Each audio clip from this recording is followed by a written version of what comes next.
Ces chevaliers de la plume ont aussi décidé de créer un groupe de plaidoyer pour amener les gouvernants à s'intéresser plus au secteur agricole. L'État congolais qui ne consacre pas plus de 2% de son budget dans l'agriculture chaque année. Dans son exposé, l'un des formateurs, le professeur Adolphe Kilomba, a émis le vœu de voir les médias intégrer l'aspect sécurité alimentaire dans leur grille de programme. Question de communiquer sur la problématique de la sécurité alimentaire, d'autant plus que la plupart des fois dans nos journaux, dans les éditions d'information, les médias de Bukavu en particulier ne parlaient pas de la sécurité alimentaire.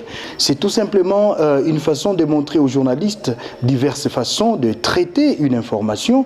Donc ils peuvent traiter une information dans les journaux, ils peuvent traiter une information en forme d'éditorial, ils peuvent faire un portrait en matière alimentaire, ils peuvent développer d'autres formes de reportages, des enrobés. C'était une façon en fait de montrer aux journalistes la richesse de la manière de traiter l'information et éviter de dire tout simplement qu'une information qui n'est pas passée dans le journal n'est pas une information. Mais l'information en matière de sécurité alimentaire peut également être traitée sous diverses formes qui peuvent attirer l'attention des auditeurs et du public de Bukavu. Les journalistes ont aussi promis de mettre en application les acquis de cette formation. Johnson Seti est l'un d'entre eux. Au départ, toutes ces techniques, toutes ces informations que nous venons de recevoir pendant 2 jours, il allait de dire que nous sommes engagés à insérer la thématique sécurité alimentaire